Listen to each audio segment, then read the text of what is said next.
Welcome to Family Ties and Lies. Every story here makes one promise. Vengeance belongs to the Lord, and He does not forget the woman the world chose not to count. We tell of the mothers and grandmothers the world overlooked, and the grace that lifts them up again. Weeping may last a night, but joy comes in the morning. So stay close.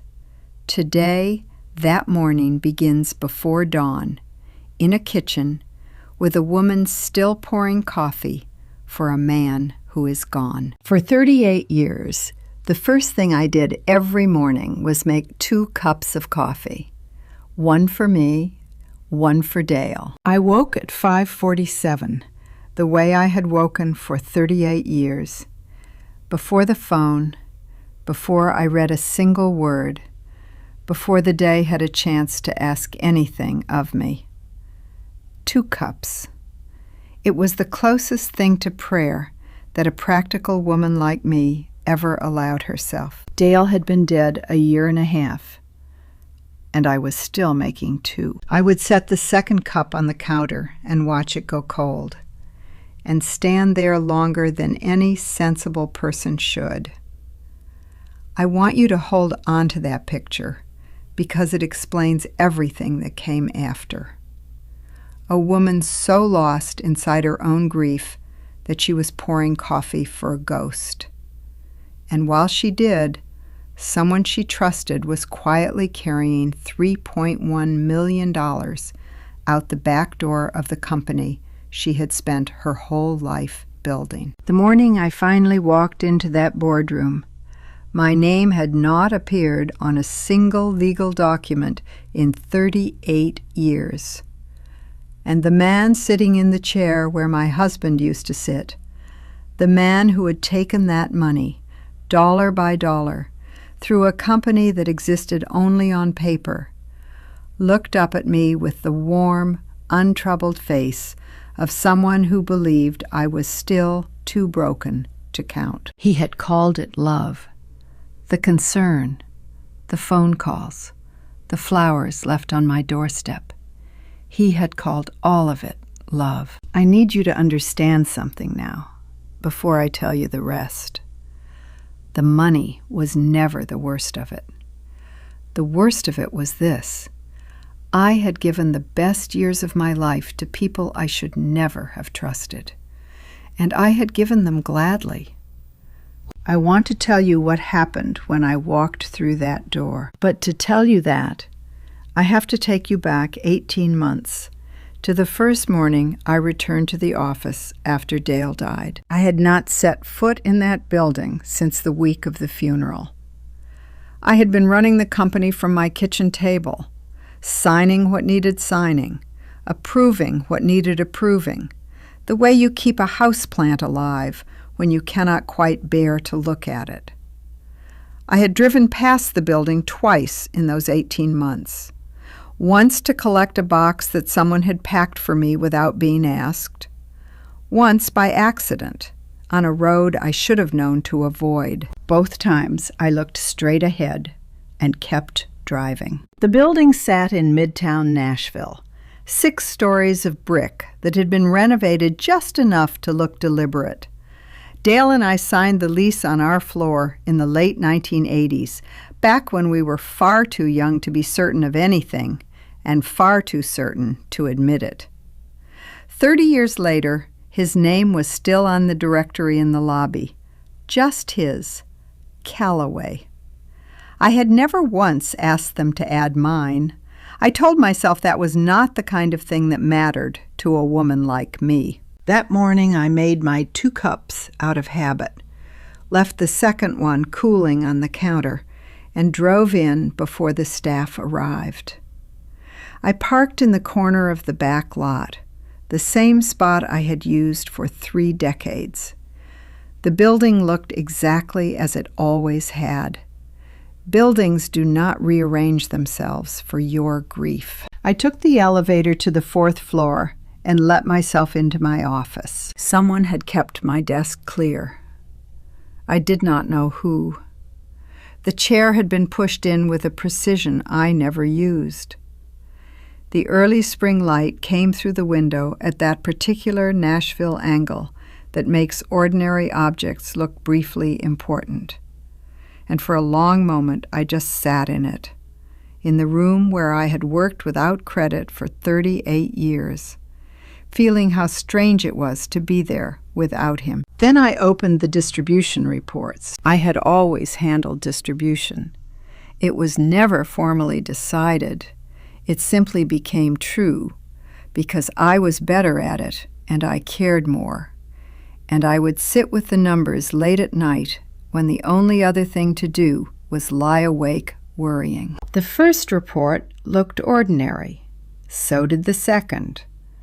The third had a line in it that did not belong, though it took me a long moment to understand why my eye kept snagging on it. A payment to an administrative services provider, $12,000, quarterly, recurring. A name I had never seen before. I had not approved it. And that distinction, to a woman who had personally signed off on every dollar that left that company for 35 years, mattered more than I can tell you. I went back through the previous year. The payment was in every quarter. I went back further. It had been there longer than a year. Then I pulled up the original distribution contract and set it beside the version on file and read them side by side, line by line, the way I had read 10,000 contracts before. They were not the same document. Someone had amended it. I sat very still. Down on the street, a delivery truck eased through the intersection. I was not afraid. What I felt was that cold, clean clarity that arrives when something you have sensed for a long time without naming finally comes into focus. I wrote the provider's name on a slip of paper, Meridian Sound Partners. I folded it once and slid it into my coat pocket, and then I let myself understand the thing I had been circling all morning. This was not an accident. Accidents are clumsy. This was careful. Whoever built it had known exactly which report I would never think to question. They had known my habits. They had known, perhaps, that I would be standing in my kitchen pouring coffee for a dead man instead of watching the numbers. This was not the work of a stranger. This was someone who had once sat at my table. To understand what was taken from me, you have to understand what I built. And you have to understand how completely I built it without ever once asking for my name on a single piece of it. I was 27 the year I met Dale Calloway. It was 1985 in the basement of a converted warehouse on the east side of Nashville, where a recording session was running late. I was keeping the books then for a regional music distributor. Ledgers so meticulous they made my supervisor nervous because they showed exactly how much the company was quietly losing. Dale was the guitar player, not the headliner, just the most magnetic man in the room. He had a way of taking up space without demanding it.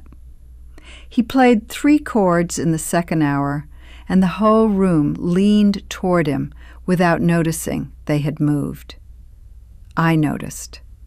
I have always noticed the things other people miss. It is a gift and a burden both, and it is the reason I am telling you this story at all. Dale was brilliant, the way certain musicians are brilliant. All instinct and no system. He could hear the weakness in a song in the first 8 bars and know exactly how to fix it. What he could not do was read a contract without his eyes glazing over by the second paragraph. He could not sit across from a man who wanted to take everything we had and recognize the danger behind his smile. I could do all of those things. We married in 1987 in a small garden outside the city, and 3 months later signed a lease on a ground floor room downtown and called it Callaway Records. There was never a meeting where we decided who would do what. It simply arranged itself, the way it does when one person faces the world and the other holds up everything behind them. Dale wrote the songs and shook the hands and charmed every soul who came through the door. I read the contracts. I built the filing systems. I caught the mistakes before they could become disasters. Let me tell you about one night, because it tells you everything. It was 2003. A distribution company had sent over an agreement that looked perfectly ordinary and was not. Buried in the 5th addendum, in the dense language lawyers use when they hope you will not read carefully, was a clause that would have handed control of our entire publishing catalog to them for 15 years over a single late payment. I found it at 10:30 at night while Dale slept in the next room. I called our attorney at 11, sat at the kitchen table until 1 in the morning, walking through it line by line, and had a corrected contract ready before Dale came down for breakfast. He signed the new version without reading it. He kissed my cheek and told me I was the sharpest person he had ever known. Then he left for a lunch meeting and never mentioned it again. That was the pattern for 38 years. I want to be honest with you, because there is no point in any of this if I am not. I told myself my silence was humility. I told myself it was partnership, that a real partner does not keep score. But underneath the humility was something I was not ready to look at. I was afraid. Afraid that if I ever asked to be seen, I would learn I was only welcome as long as I stayed invisible. I came close once, 2009. There was a licensing deal that would have restructured the ownership of the label, and the lawyers asked for a list of every principal. I sat across from Dale at the kitchen table one evening and said, quietly, that I thought my name belonged on the documents. He did not say no. I have thought about that a great deal since. He reached across the table and covered my hand with his, and he told me I was the heart of the place, and that a heart does not need its name on the wall to know what it is doing. And I let him. I told myself that was love. I am telling you this now because of what I found later that night. When I went home and pulled the amended contract back up, I had only skimmed it that morning, in shock. Now I read it the way I read everything, slowly, all the way to the end, to the signature page. And there on the line that authorized the amendment, the line that turned $12,000 a quarter into someone else's money, was a signature. Mine. Except it was not mine. I know my own signature the way you know your own heartbeat. I have signed it more times than I could count, on contracts and checks and the backs of photographs. I know exactly where the pen lifts. I know the little hitch in the capital letter that I have never been able to smooth out, the one my mother used to tease me about. The signature on that page had the hitch in the wrong place. It was close. It was practiced. It had been copied by someone who had studied the real thing over and over until they could produce it on command. For 38 years, my name had not appeared on a single document that mattered. Not on the building, not on the deed, not on the ownership of the thing I gave my whole life to. And the very first time it finally appeared on paper, in ink, it was a forgery.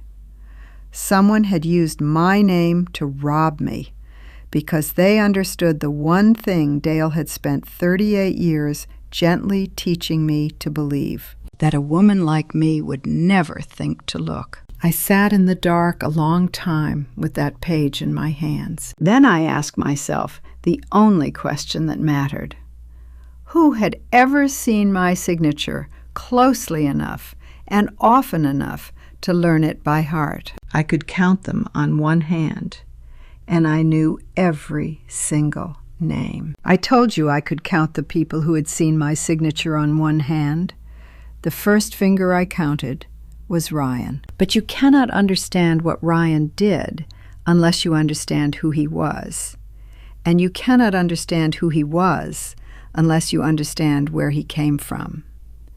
So let me tell you about the boy before I tell you about the man. Dale had been married once before me. Her name was Janet, and the marriage ended when their son, Ryan, was 6 years old. I knew this from the very beginning, and I want to be honest about something it took me too long to admit. Being the second wife made me careful with Ryan in a way that was not always fair to either of us. I came into his life with a label already stitched to me. I spent years trying to earn a different one and never quite managed it. I did not know Janet well. I met her only a handful of times, the way you meet the person who once stood where you now stand. What I understood, without ever being told directly, was that Janet had walked away from that marriage with very little. She raised Ryan in a small apartment across town and worked the kind of job that leaves nothing at the end of the month. Ryan grew up watching his mother count change at the kitchen table, while his father built a company that would one day be worth millions. A child notices a thing like that. A child files it away. Ryan was 8 the first time Dale brought him to the office. Dale had been building toward it for weeks, telling the boy about the studio, the artists, the magic of a song made out of nothing. He wanted his son to feel what he felt when he walked through that door. He came in first, with his hand on Ryan's shoulder and a pride that did not need explaining. I watched the boy's eyes move around the room. They did not stop on the mixing board. They did not stop on the guitars on the wall or the gold records in their frames. His eyes traveled past all of it and landed on the row of filing cabinets along the far wall. He looked at them a moment. Then he looked up at his father and asked how much money we made in royalties every year. Dale laughed and said Ryan was going to be a businessman. I smiled, because that was the thing to do. But I was standing close enough to see the boy's face, and there was no curiosity in it. There was arithmetic. That was the first time I said nothing about Ryan. It was not the last. I want to be fair to him, because fairness is the whole point of this story, and a person is never only one thing.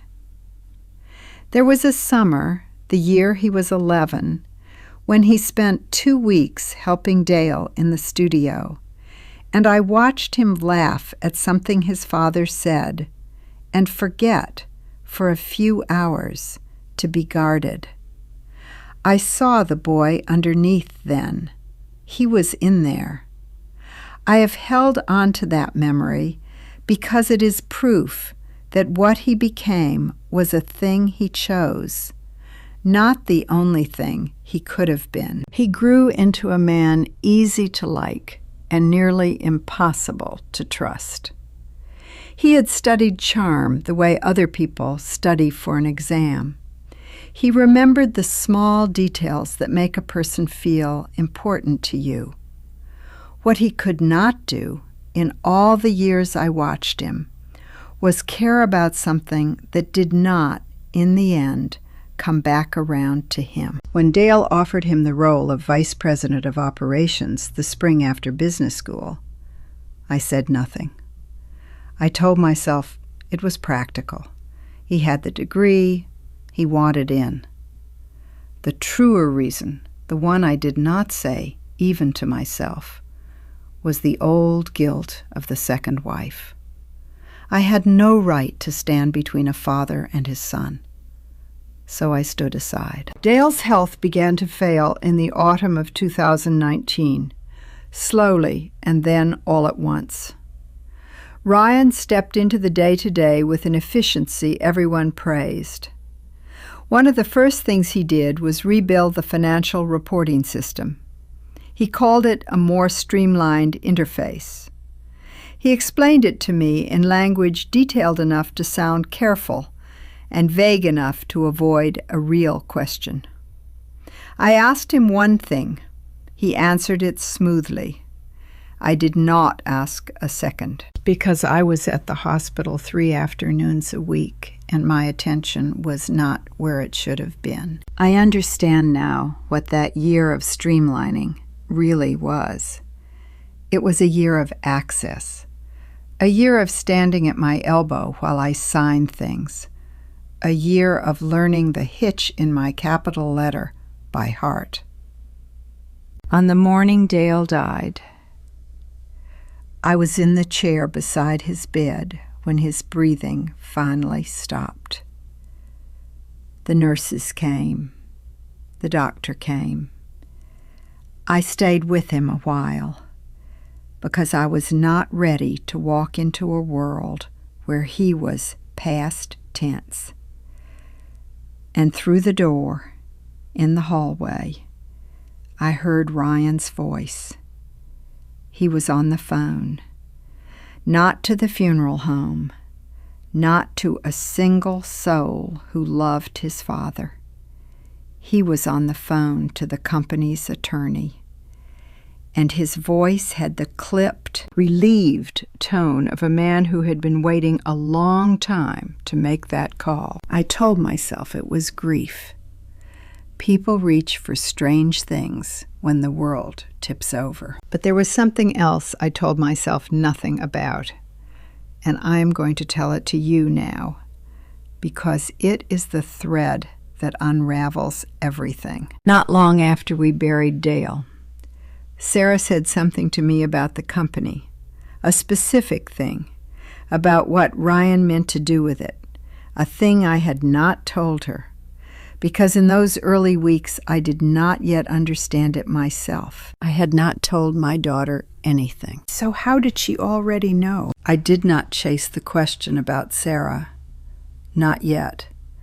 I want you to understand that this was a choice, and the kind of choice that tells you who a person really is. Everything in me wanted to call my daughter and ask her how she knew.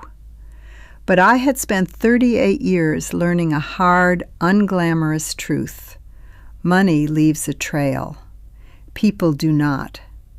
People will look you in the eye and tell you a story, and the story will be smooth, and you will want to believe it. A ledger cannot lie to you. It can only be read by someone patient enough to read it. So I set Sarah down the way you set down something hot, and I went where the proof was. I stayed late at the office 3 nights in a row and told no one why. That was not unusual. I had been doing important things in silence for most of my life. I waited each evening until the last person had gone home, and then I sat in the dark with the accounting system open and the city going quiet outside the window, and looked for the thing I already knew was there. The pattern was not a mistake. Mistakes scatter. They land anywhere, with no logic holding them together. This had logic. It had architecture. Someone had built it to look like the ordinary friction of running a company. the kind of small variance a tired bookkeeper notices and lets go. But I was not a tired bookkeeper. I had built the filing systems in that building with my own hands. By the second night, I had traced it to its source. The money was moving through a streaming and download licensing contract that Ryan had quietly amended in the months Dale first began to fail, when he had stopped coming to the office at all. The original language was standard. I had approved it years before. The amended version added a quiet second clause that sent a slice of the royalties to a third party, and it was signed on the authorizing line with that careful forgery of my name. The third party had a name, Meridian Sound Partners, registered in the state of Delaware. I searched for it that same night. There was no website, no office, no staff, no phone number, no history of any kind. There was a registration record, an entity number, a registered agent in a state 900 miles away, and a bank account that money from Callaway Records had been flowing into, quietly, for 5 years. There was exactly one person in the world I could send this to. Her name was Barbara. We had kept books together at that same regional distributor 30 years before, and she had spent the decades since in forensic accounting, taking apart the kind of thing I had just found. She owed me nothing, which was precisely why I trusted her. I sent her the documents that evening. She called me back at 2 a.m. in the careful, level voice of a person delivering news she wishes she did not have. $3.1 million. That was what had passed through Meridian over 5 years, drawn out of the company through a contract amended in my name without my hand ever touching the pen. She told me the design was good. Sophisticated, she called it. A routine audit would have caught it eventually, but probably not for another 2 or 3 years. Whoever did this understood exactly how slow the world is to notice. I thanked her and sat alone in that building for a long time. Then I looked up one more thing. The date Meridian Sound Partners was registered. I want you to sit with what I found, the way I had to sit with it. The company had not been created 3 months before Dale died. It had not been created in the terrible weeks when everything was coming apart and a grieving man might do something rash. It had been registered 6 years ago, 6 years, in a season when Dale was still well enough to play golf on Saturday mornings and argue with me about guitar tone over dinner. It had been filed quietly through that agent in Delaware in the very same month that Ryan sat down with his father and asked, so reasonably, for more responsibility and a fuller set of keys. I remembered that conversation. I had been in the next room. I had heard Dale say yes, with the open, uncomplicated warmth of a father who believed he was building a future for his son. He had no idea he was handing over the combination to a lock his son had already built and was only waiting to open. Ryan had not seized a chance when it came. He had made the tool first. Then he had walked into his dying father's good years and asked for the key with a smile on his face. I sat with that in the dark for a long time. And here is the truth, the one I promised you. For one moment, one single moment, I thought of Janet counting change at a kitchen table, and of a boy who learned too young that the world is divided into people who have and people who are made to do without. And something in me almost bent toward him, Then I looked again at the forged line, at my own name traced by his patient hand, and the almost past.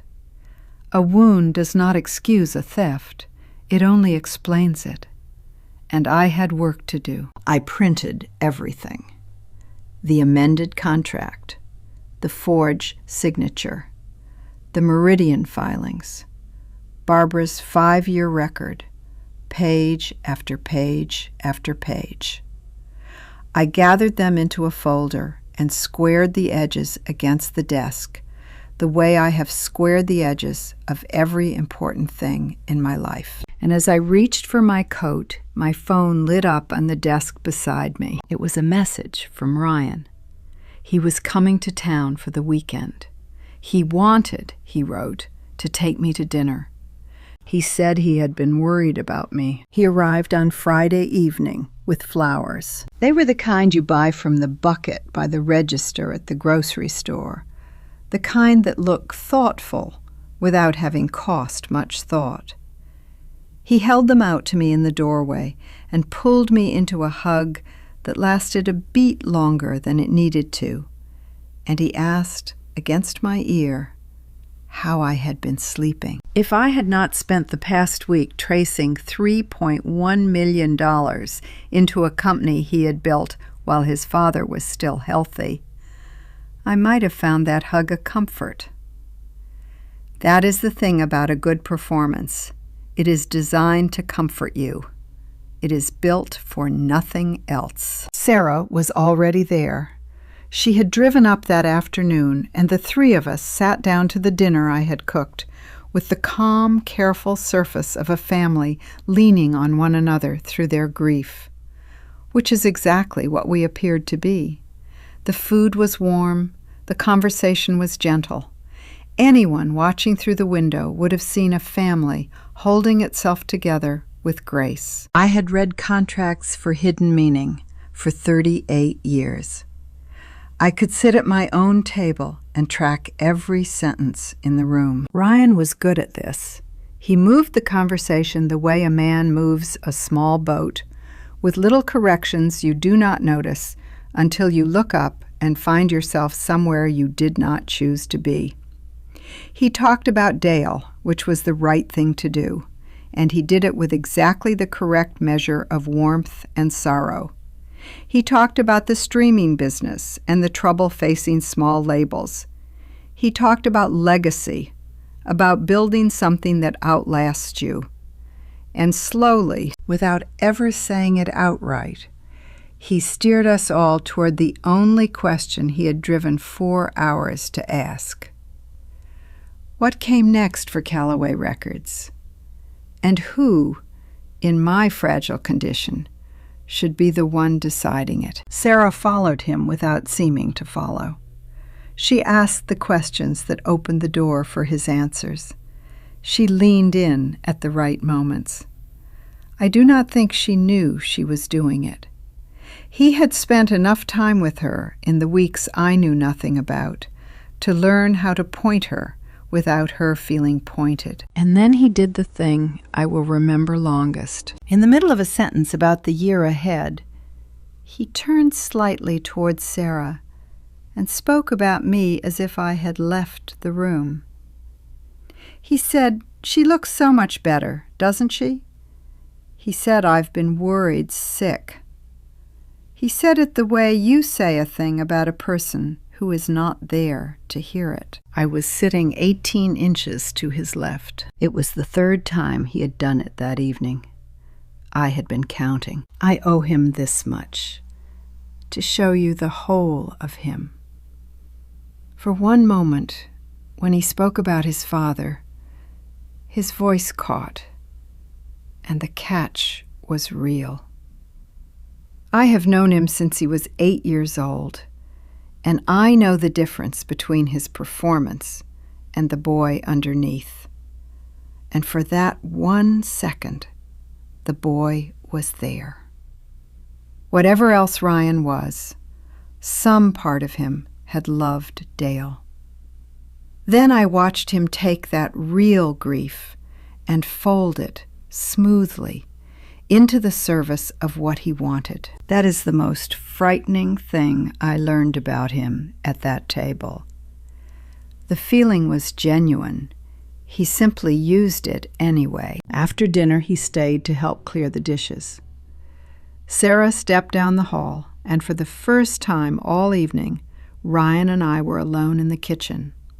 He rinsed a plate and set it in the rack, and then he turned to me with a particular stillness of a man who has been carrying one sentence in his pocket all night. He said he had been thinking about my workload.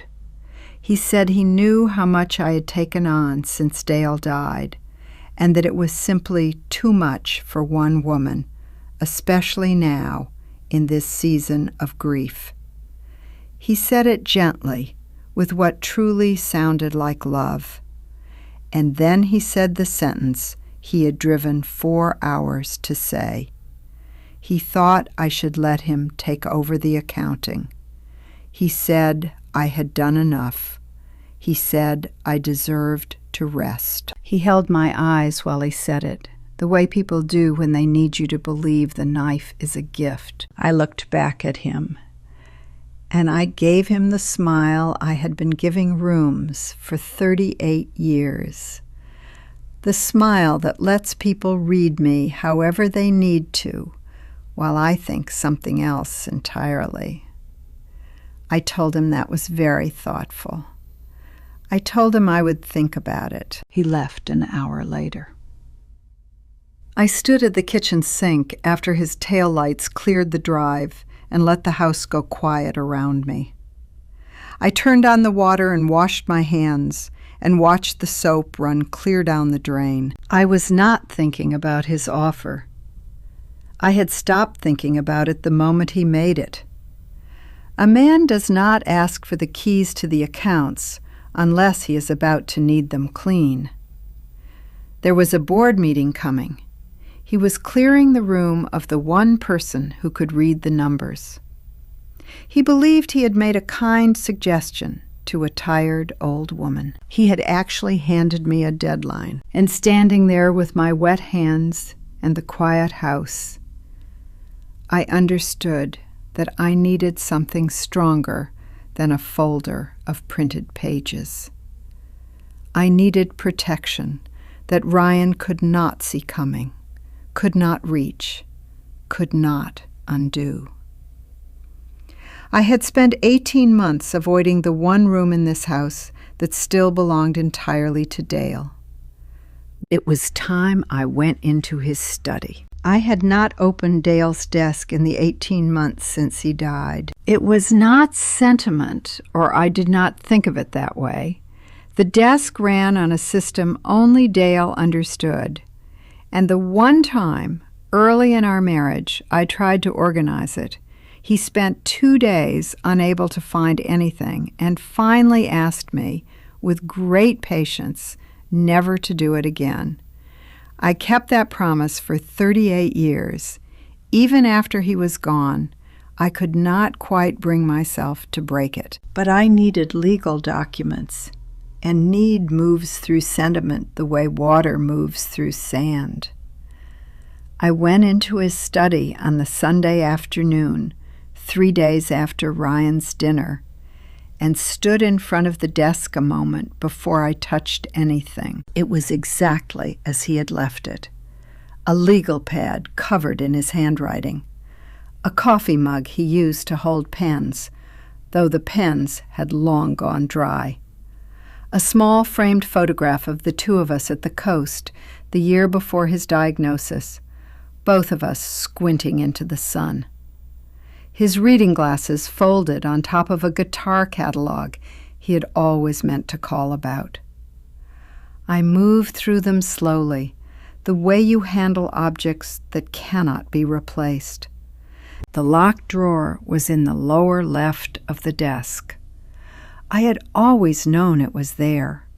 Dale called it his important drawer in the vague, embarrassed way he said anything to do with paperwork. I had never had a reason to open it.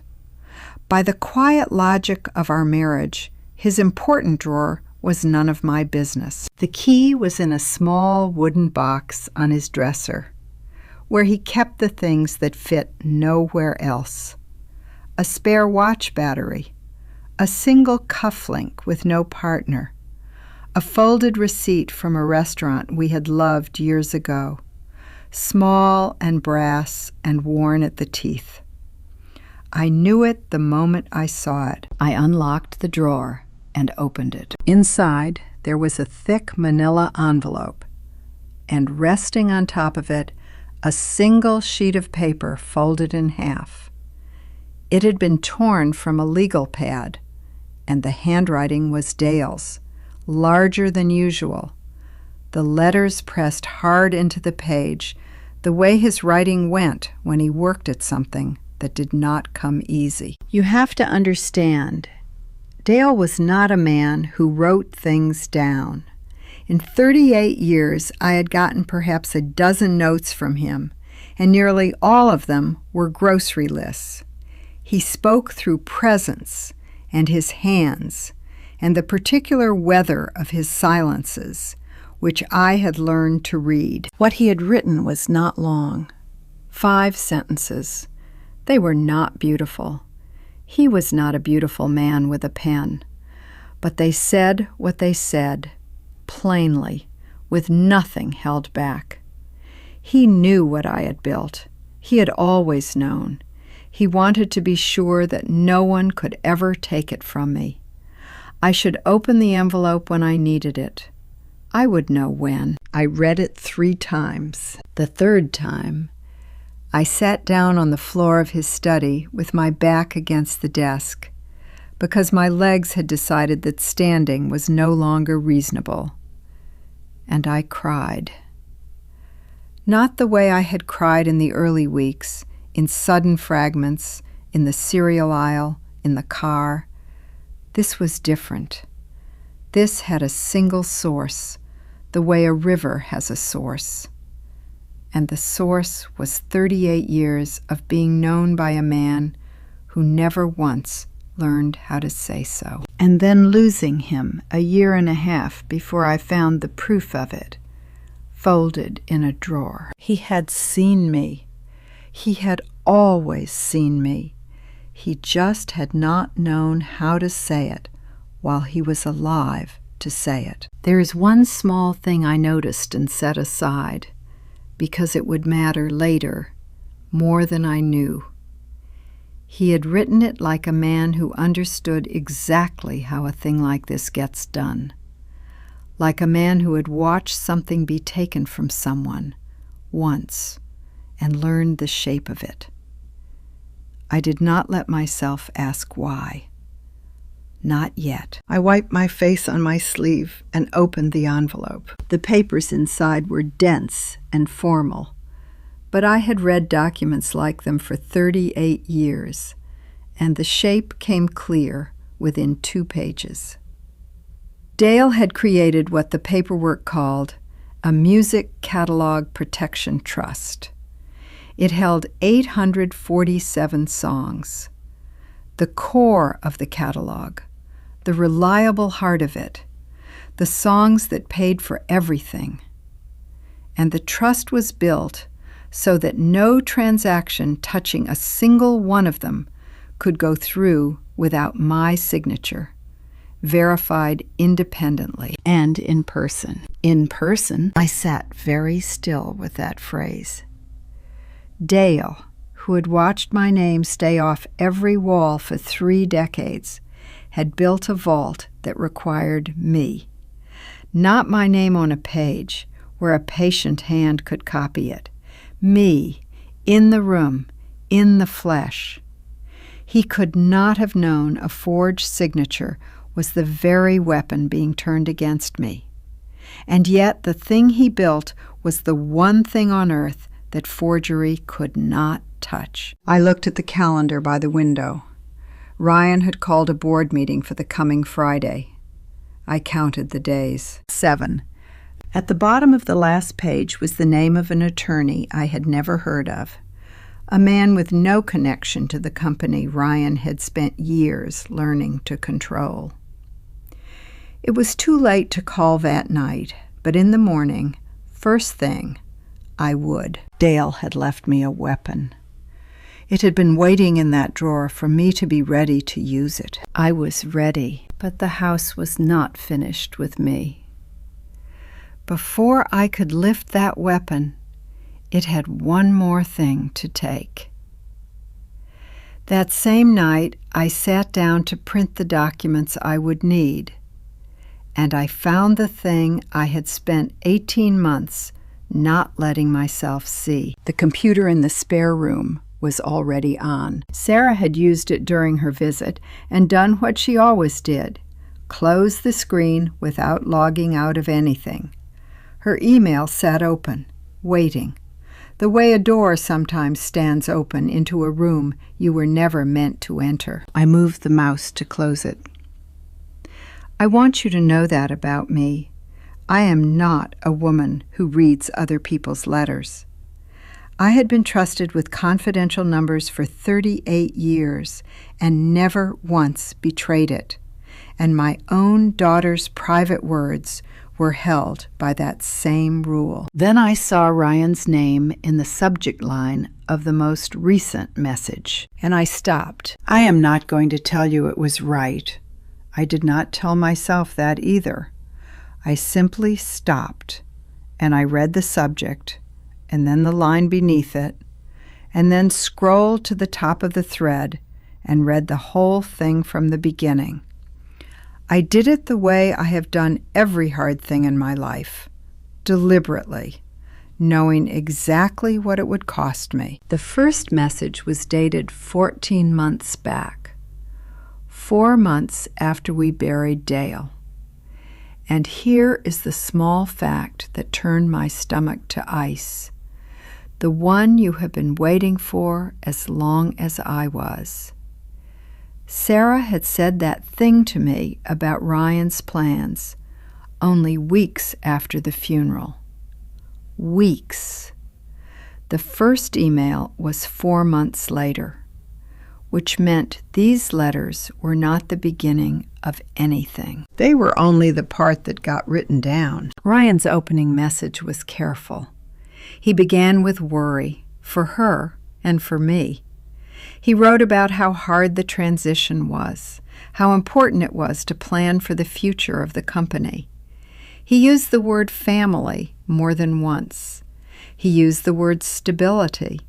He did not say the real thing until the third paragraph, and even then he wrapped it in a question, a gentle wondering aloud about whether there might be a more sustainable way to structure the label, one that would protect everyone, one that would honor what Dale had built. Sarah answered 2 days later. She said she had been thinking the same things. She said planning mattered, and then she asked the question that I have not been able to unread since. She asked what her share would look like under the kind of arrangement he was describing. I sat very still when I read that sentence. His reply was ready. He had clearly written it before, in his head, many times. He laid out a distribution of ownership across 4 neat paragraphs, with percentages and projected yearly income based on the catalog's value. He wrote those numbers the way you write numbers when you have already run them, alone, more than once. Sarah did not ask a single follow-up. She wrote one line. She said that sounded fair, and that she trusted him to handle the details. I want to be honest about my daughter, because she is not a monster, and this story has no use for a lie that makes her into one. There was one message, further down, where her conscience flickered. She asked Ryan whether they should be talking to me about any of it, whether I was all right with the direction. And Ryan answered the way men like him always answer.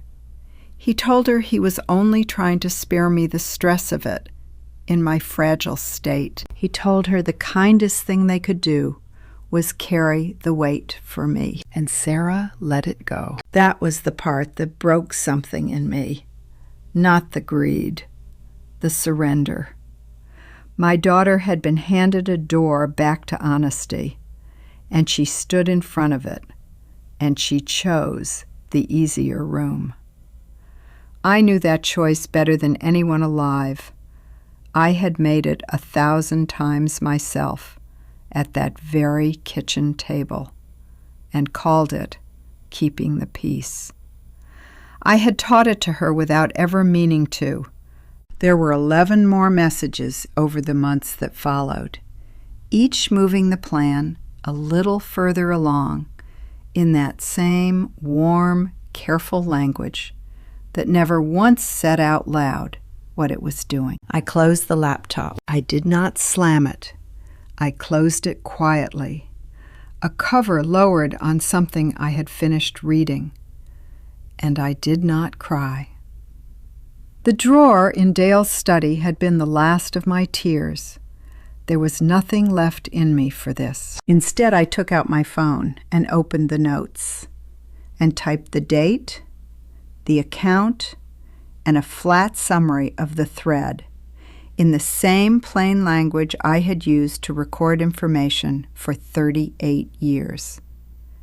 And as I typed, I understood the true price of the life I had lived. I was so practiced at swallowing pain that I could file my own daughter's betrayal like a quarterly expense. That is not strength. I want to be clear with you about that.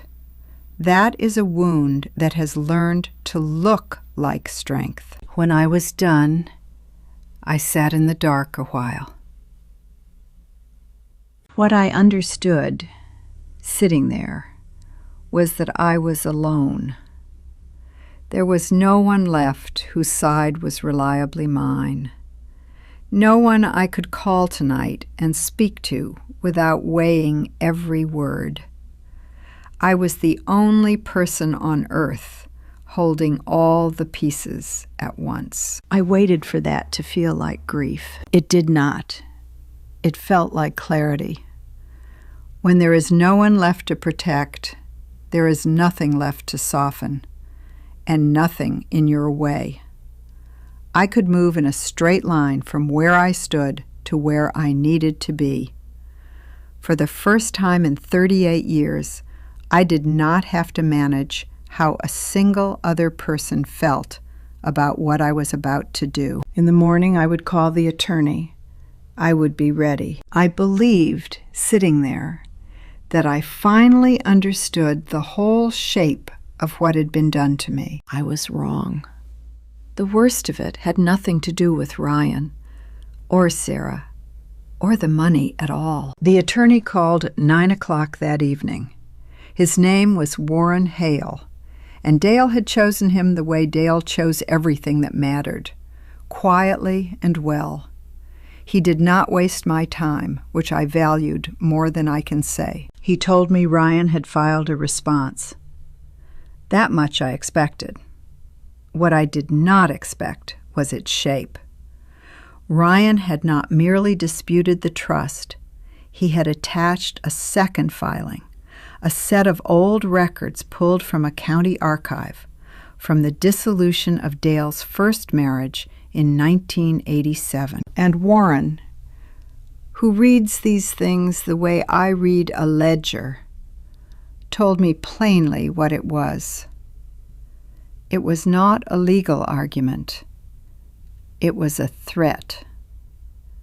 Ryan was telling me that if I moved to push him out, he would take those records public. He would let the world know that Callaway Records had been built on a fraud, that Dale had cheated his first wife out of what she was owed, and that I had lived on the proceeds for 35 years. The trust could keep the catalog in my hands, Warren said. It could not stop Ryan from making it a thing no one wanted to touch. A scandal like that does not stay in a courtroom. It moves into the trade papers, into the mind of every artist deciding whether to sign with a label built on a stolen inheritance. Ryan could not take the catalog from me, but he could make the name on it worthless, and he could bury Dale with it. I asked him to send me all of it. The documents arrived 40 minutes later. I opened them at the small desk in the quiet room, and I read. What Ryan had filed was the asset declaration Dale submitted to the family court during his divorce from Janet. It listed everything Dale held at the time, including the young recording company, the equipment, and the small catalog of songs that already existed, which to anyone who understood the business was worth real money. The declaration valued that catalog at 70% below what it was actually worth. I did not need to check the figure. I had done the books from the very first year, including 1987. The number Dale gave the court was not an honest guess gone wrong. An honest guess lands near the truth. This one had been built carefully, to be believed by a person who did not know what they were looking at. Janet had not known what she was looking at. She was represented, the record showed, by a general practice attorney in a county 40 miles outside Nashville, the kind who handles wills and fence line disputes and would take a man's sworn declaration at its word.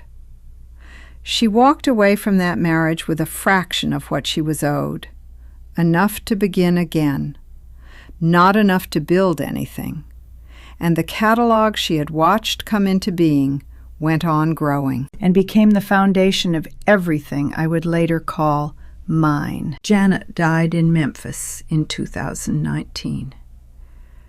Ryan attached her obituary, and I understood he had done it on purpose, and that he was right to.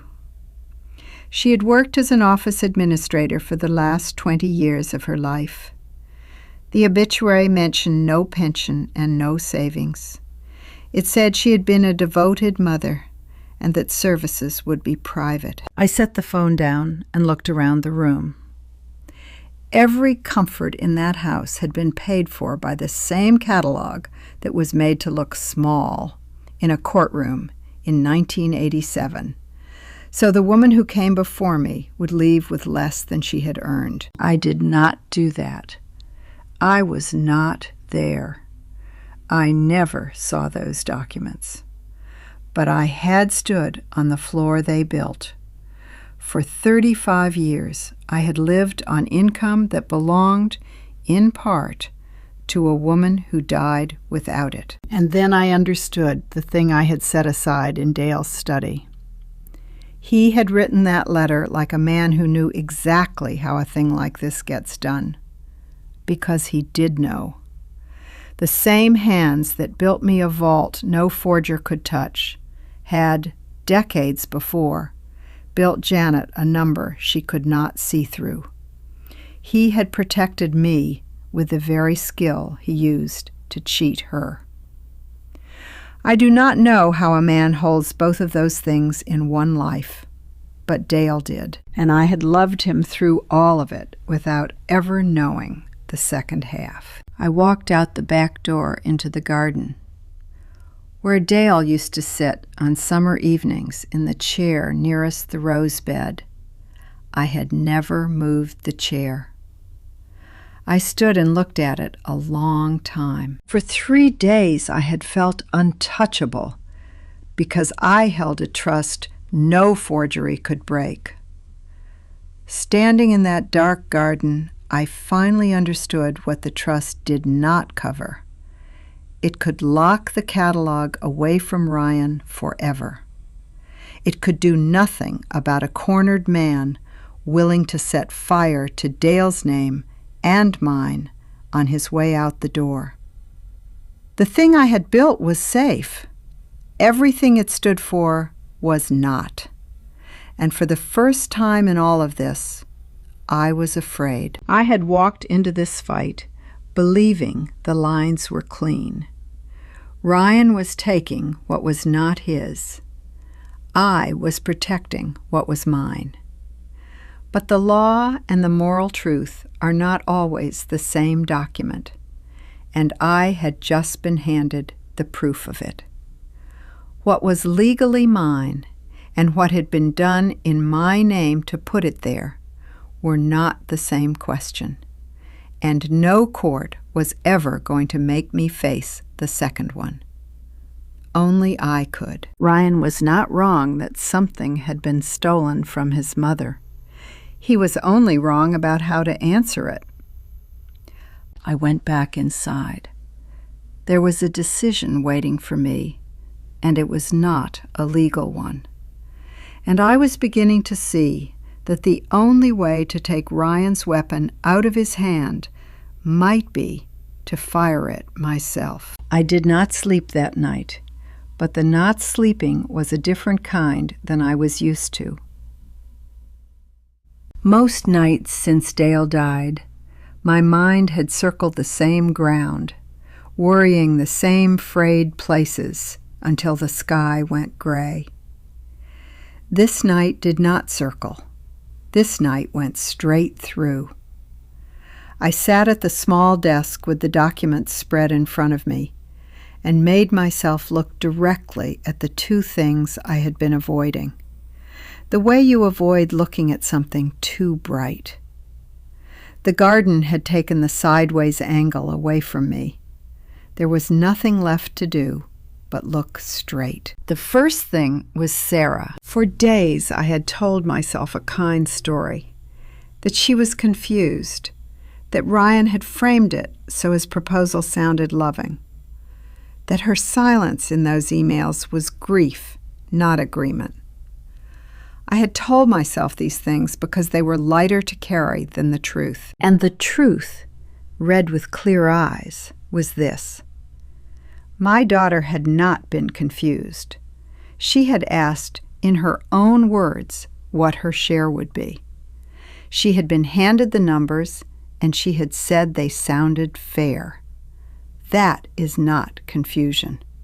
Confusion does not ask about percentages. That was a choice made with her eyes open. So I let go of the idea that I could lean on her. I had been alone since I closed that laptop. And alone, as I had learned, was something I could work with. The second thing was harder.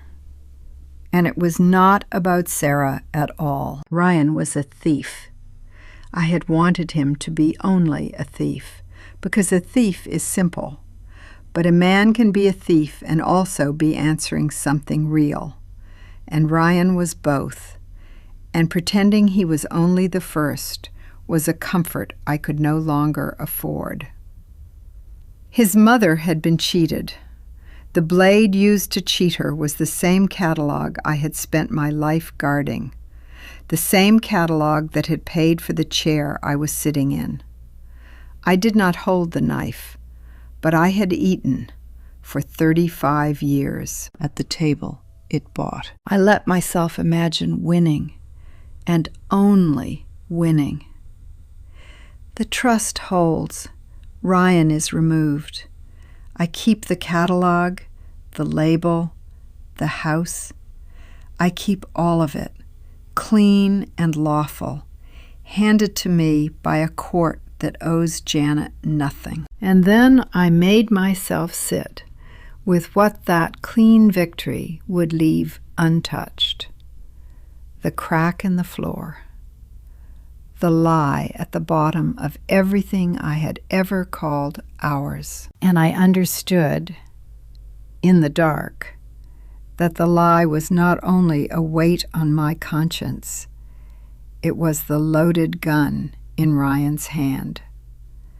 As long as the truth stayed buried, he owned it and could fire it whenever he chose. The only way to take a weapon like that from a man is to carry it out into the open yourself, where it can never be aimed again. For once, the right thing and the safe thing were the same. I looked at the wedding photograph on the shelf. Dale in his dark suit, already squinting into the afternoon light, wearing the expression he wore when he was happy and a little overwhelmed by it. I had loved that expression for 38 years. I was not angry at him. You cannot stay angry at a man who is gone and cannot answer you.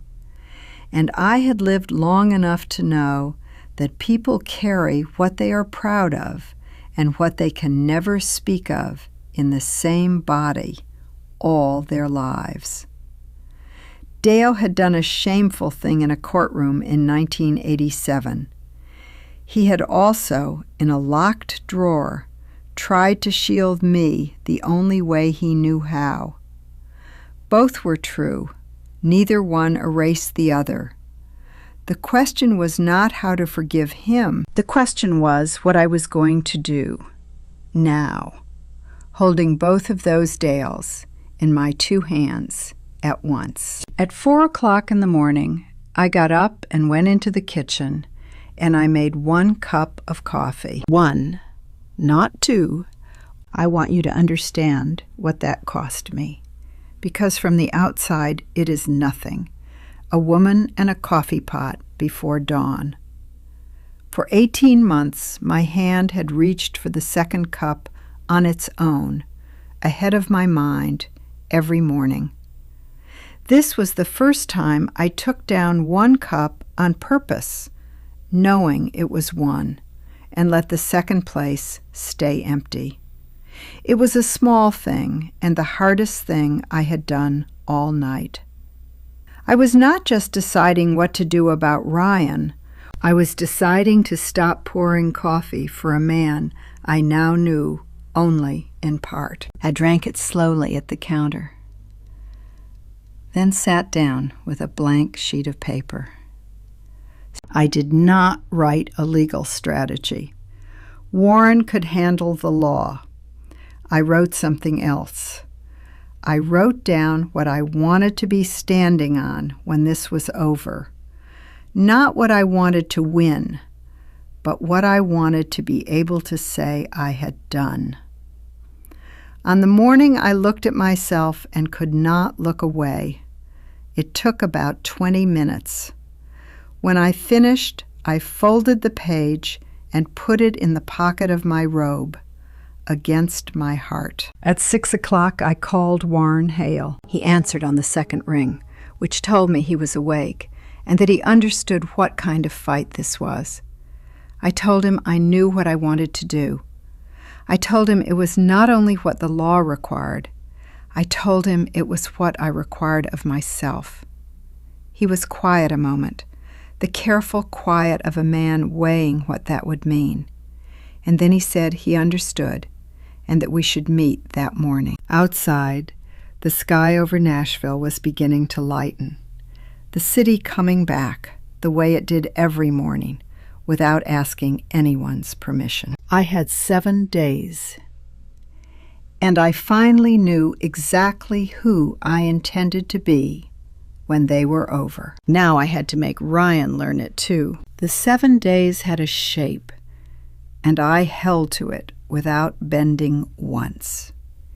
In the daylight, I went to the office and behaved in every visible way, like a tired widow tending to routine estate matters. In the evenings, I drove across the city to Warren Hale's office, and we worked until the building was dark. The first 2 days were for assembly. Warren told me the trust Dale had built was the most carefully made document of its kind he had seen in 30 years. It was already in force. What remained was paperwork, notice, and evidence that left no room for argument. He had brought in a forensic accountant named Patricia, 20 years of testifying in rooms far larger than this one, and she began building a record out of the numbers Barbara had first uncovered. The forgery, she told me in her flat way, was the thing that changed everything. A contract can be argued. A trace signature cannot. And then I made my one mistake. I've gone back over it more times than I can count. It was mine, and it was not small. Warren wanted to pull the full 5-year transaction history quietly, through a subpoena that would reach the accounts without touching Ryan's notice until it was far too late for him to move. It was the careful way. It was the right way. And I overruled him. I told him I would pull the records myself that morning with my own access to the systems Ryan had never thought to lock. I told Warren it was faster. That was true. And it was not the reason. The reason was that in 38 years, I had never once been able to hand the thing that mattered most to another person and trust them to carry it. I had read every contract myself. I had caught every error myself. I had sat alone with the numbers at midnight my whole life, because some part of me did not believe the important thing was ever safe in any hands but mine. Even now, even with Warren, who was good, and Patricia, who was better, I could not let go of the one thing I knew how to do. So I pulled the records myself. And the accountant Ryan had placed in the finance office did exactly what he had been put there to do, and told Ryan that same afternoon that I had asked for the full 5-year history. I had handed Ryan the one thing my case could not survive me handing him. Time. He used it. Over the next 4 days, while I sat in Warren's office, squaring evidence into binders and believing I was winning, Ryan emptied Meridian. He moved the $3.1 million out through a chain of transfers that ran offshore and went cold, somewhere no subpoena would ever reach. When Patricia went to confirm the balances, the accounts held nothing. The money was gone, every dollar of it. That same evening, Ryan called me. His voice was warm and thick with worry. He said he had heard I was spending too much time on the company's finances, and that he hated to see me carry so much, and that I should think about letting some of it go. He had already taken everything there was to take, and he called anyway to tell me to rest. I thanked him for his concern and said I would see him at the meeting. I sat with that a long time in the dark, and I made myself say the true thing out loud. If I had let Warren do it his way, the money would still have been sitting there when the freeze came down. Ryan would never have known in time to move it. I lost it, not Ryan. Me, my pride, and my old refusal to trust another living soul with the thing that mattered, had cost the company every dollar that had been stolen from it. The catalog was safe. The trust would hold. I would win the company itself back. But the money was gone for good, and I was the one who had let it slip away. In the final week, after everything, by being exactly the woman 38 years had made me. On the evening of the 6th day, Warren and I built the 3 binders. The first held Meridian, the amendment, the forged signature, and the trail of money I could now only prove and never recover. The second held the trust and the ownership of the company as it truly stood. The third held the divorce filing from 1987 and Janet's obituary, which I had printed from the very records Ryan had attached to his own response. He had handed me that page, believing it was a sword. I meant to give it back to him as something else. At 17 minutes to 6 on the morning of the 7th day, My phone rang. It was Warren. I was already awake. He told me Ryan had filed an emergency motion to move the board meeting forward by 2 days. It was now set for the following morning. I was quiet for 10 seconds. I counted them. Then I told Warren it was fine, and we would be ready. I got dressed in the black suit I had worn to Dale's funeral.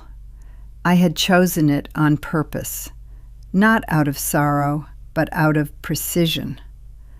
I had worn it the day I buried my husband.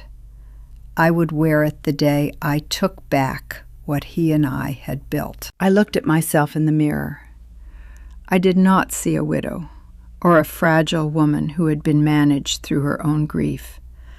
I saw the woman who had read every contract and caught every error and kept every promise she ever made to the things she gave her life to. And I saw, for the first time, the woman who had just cost that thing $3.1 million by refusing, even once, to let another person help her carry the load. I would have to walk in carrying both of them. I picked up the binders and walked out to the car. I arrived at the office at 9 o'clock exactly, not a minute before. Warren Hale walked in at my side, and behind us came Patricia, carrying her laptop and the unhurried calm of a woman who had testified in rooms far larger than this one. We crossed the lobby and rode the elevator to the 4th floor, and I did not look at my phone or speak to anyone we passed. The conference room door was open. I could hear the low, comfortable murmur of people who believed they were about to sit through a routine meeting. Ryan had come early, as I knew he would. He was the kind of man who built his authority out of arriving first, who understood that the person already seated when the others walk in holds a different kind of power than the person who walks in and sits down.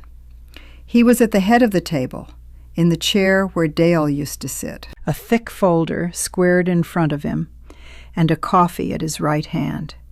He had come alone, no lawyer. That single fact told me everything about what he believed this morning was going to be.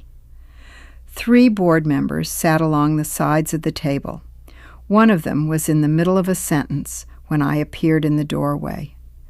I did not pause in the doorway. I walked straight to the head of the table, to the chair Ryan was sitting in, and I stopped in front of it. The room went quiet. Ryan looked up, and for 1 second, no more, his face did the thing it almost never did. It showed him.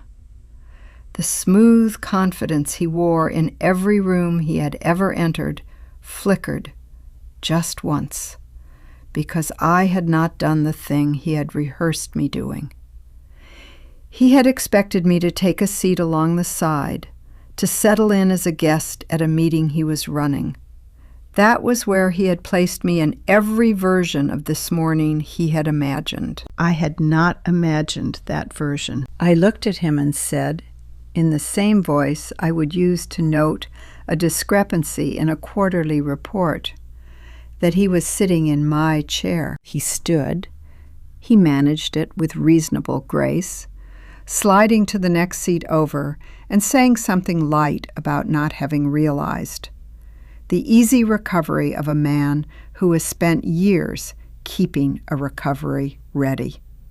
But the second had already happened. The board members had seen it. Warren had seen it. And I had seen it, which was the only one that counted.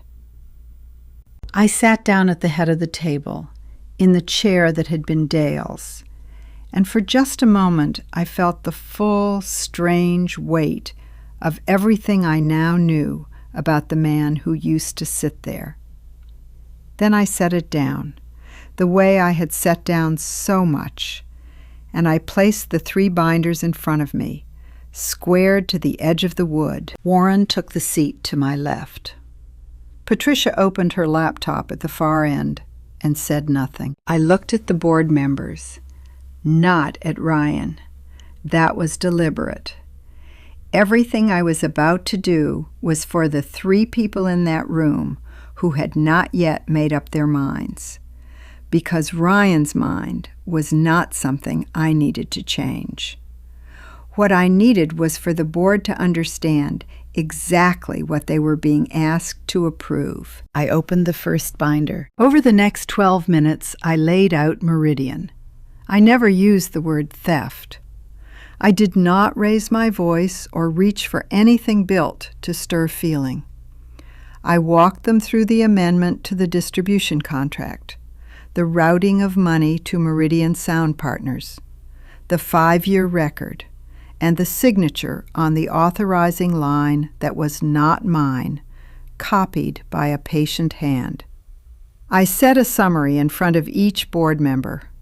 When I reached the forged signature, something in the room changed temperature. Until that page, this had the shape of a business dispute.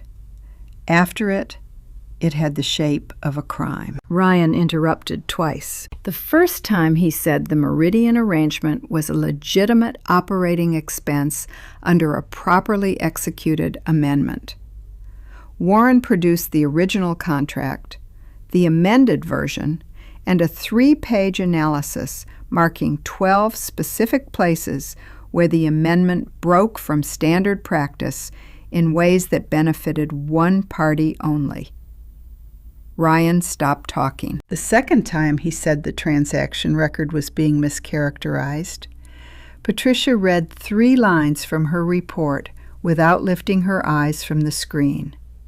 Ryan stopped talking again. I closed the first binder and opened the second. The trust was 2 pages of plain language and a certified copy of the activation Warren had filed that week. I read the central part aloud. 847 songs.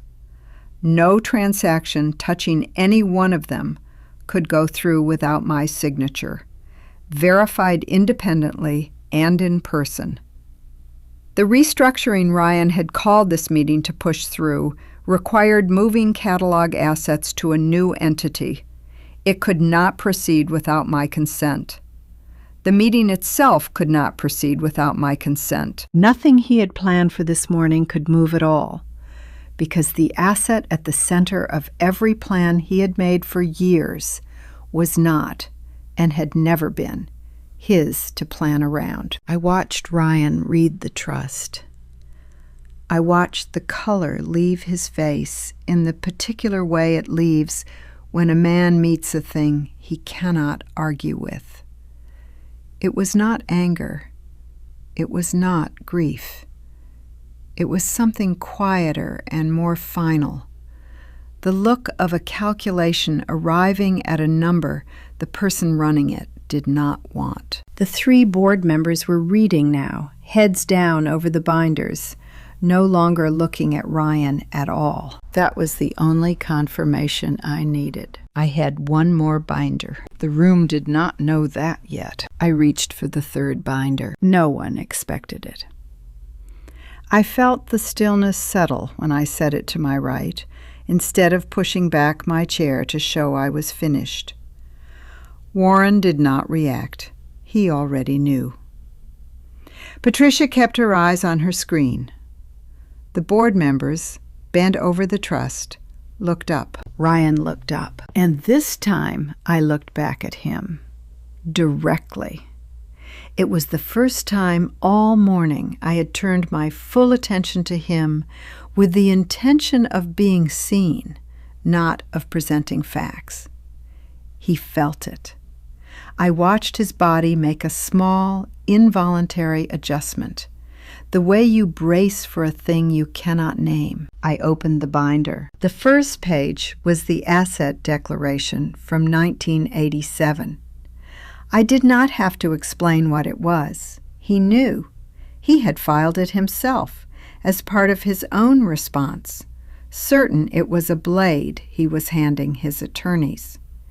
He had handed them what he believed was a detonator, a thing he could set off to burn the company down around me if I cornered him.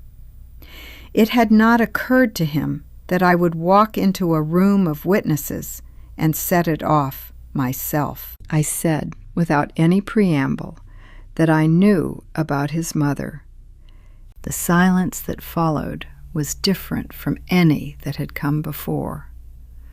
The earlier quiet had been people waiting for a legal point to land. This was the quiet of a room understanding, all at once, that the meeting it sat in was not the meeting it had come for. I laid out the facts of 1987 the way I had laid out everything else that morning. Without theater, the declaration Dale had filed, the true worth of the catalog at that time, which I had confirmed through 3 independent sources, the distance between what Janet was offered and what she was owed, the work she took afterward, the way her obituary read. I did not editorialize. I did not call Dale a dishonest man. I set the record down and let it speak in the only language it knew, which was numbers. Then I looked at Ryan again and told him the rest. That I had not known any of it while it was happening, that I had lived 35 years on income that was, in part, his mother's by right, and could not stand here and pretend otherwise now that I knew. I was not saying all of this to wound myself in front of a board. I was disarming him. A secret can be held over you only as long as it stays a secret. Spoken out loud, in this room, in front of these witnesses, with my own promise to make it right attached, the lie about 1987 stopped being a weapon Ryan could point at me. He had walked in carrying a detonator. I had just taken out the charge. I paused, and then I told him this was not the right way. I said it without anger, the way you tell a person a fact they already know and have been refusing to look at. I told him that taking $3.1 million, dressing it as a distribution cost, forging my name to move it, was not an answer to what had been done to his mother. It was an answer to something else, to the hunger that grows in a person who has been told all his life that he was owed something and never once shown an honest way to collect it. I told him I knew that hunger. I told him it was real, and that I did not blame him for carrying it. And then I opened the door. I said that if there was another way he was willing to consider, one that did not cost everyone the next 2 years in a courtroom that would heal nothing, I was willing to have that conversation, though not here and not today. Today there was only what the documents held, but the door was open, and I wanted him to know it, because I did not want to win this the only way the law would let me. Warren slid a copy of the 3rd binder across the table. Ryan looked down at it. He turned the pages until he found the one with his mother's name and stopped there. And I watched him struggle. This is the part I have thought about most. For a moment, something moved in his face that I had not seen since he was a boy laughing in the studio the summer he was 11. His jaw worked, his hand lifted off the table, the smallest motion, as if to reach for the door I had opened. I saw him stand, for one breath, at the edge of becoming a different man. He was that close. I would swear to it. He could have said yes. He could have said her name out loud and let it mean something. Then I watched it close over him. Whatever it was, pride or hunger or the simple weight of a lifetime of choosing the colder thing, it moved across his face and sealed shut. And the boy was gone, and the door I had opened stood open, onto nothing. He pushed back his chair and stood. He gathered nothing. He walked to the door and opened it and left, and it shut behind him with a small, mechanical click, the quietest sound the room had made all morning. I looked at the empty chair where he had been. I did not feel triumph. I had expected to, and I did not. What I felt was a low and specific grief, the grief of having handed a man a way to be better than the worst thing in him, and watched him decide he could not take it. I had beaten him. I had also lost something I had not known I still hoped for. The board members were looking at me. Warren was looking at me. I had nothing more to add. I closed the third binder, folded my hands on top of it, and waited for someone else to speak first. When the board moved into private discussion, I did not wait for the vote. I already knew the outcome. The trust was activated. The Meridian evidence could not be argued with, and the three people on the far side of that table had just spent 2 hours reading materials that left them no honest road to any conclusion but the one I had reached 3 weeks before. Warren would handle what remained. That is what attorneys are for. I rode the elevator down and walked out through the glass doors onto the street. And I stood on the sidewalk and looked up at the sign, Callaway Records. The same sign it had been for 30 years. The same letters, the same proportions, the materials I had helped choose in the early 90s and never changed, because Dale believed a thing that worked did not need improving. For most of my life, I had looked at that sign and seen the company's name, which was true, and Dale's name, which was also true, and, on the harder days, the plain evidence of my own erasure. Standing there that morning, I saw none of those things. I saw the thing I had built. The 11 o'clock phone calls, the clause I caught in the 5th addendum in 2003 that would have cost us everything. The filing systems, the quarterly reports, all the invisible architecture that kept the name above that door from meaning nothing. It had always been mine. I had simply never been allowed to say so out loud. The legal proceedings closed the following week. Ryan had no standing to challenge the trust. The freeze Warren set in motion came down on the Meridian accounts and found them empty. The $3.1 million was already gone, moved somewhere it could not be followed. It was the price of a lesson I had paid in full. The ownership of Callaway Records would be rewritten to match what had always been true in practice.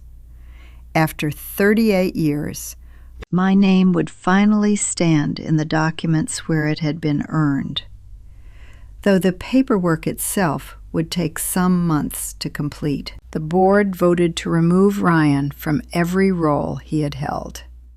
I was not in the room for the count, and I did not ask for it. I had finally stopped needing other people to confirm what I already knew. And then, on a Thursday afternoon, I asked Warren to do one more thing. I asked him to calculate the settlement Janet should have received in 1987 if the catalog had been honestly valued.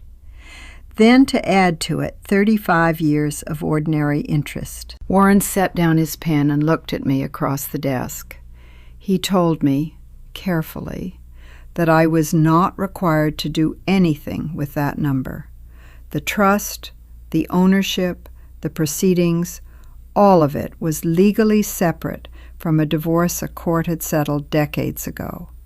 It carried no liability for me. None. I told him I knew that. I told him that was exactly why I wanted to do it. He ran the figure. When he told me the number, I did not flinch and I did not bargain. I told him to establish a foundation in the name of Janet Calloway, funded in that full amount, with one purpose: to give support to single women trying to make a life in the Nashville music industry. The kind of women who stand exactly where Janet stood, one bad season away from losing everything, with no one valuing them honestly. I chose that purpose with care. I did not want a building with Janet's name carved above the door, or a plaque that would turn her into a sentence on a wall. I wanted the money to do the one thing it had been kept from for 35 years, to land in the open hands of a woman the world had decided not to count. I did not send a press release. I did not mention it to Sarah or to a single soul at the company. I told Warren to make certain the foundation was run by an independent board with no connection to Calloway Records at all. This was not a thing I was doing to be seen doing it.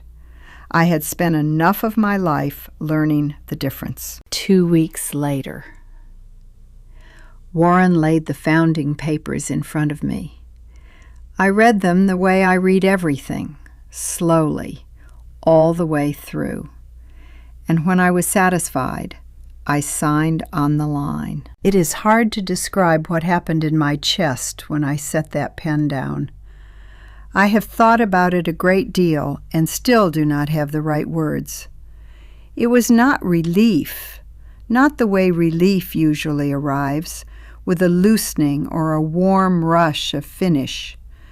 It was more like the end of a sound that had run so long underneath everything that I had stopped hearing it as a sound and had come to feel it as the ordinary texture of being alive.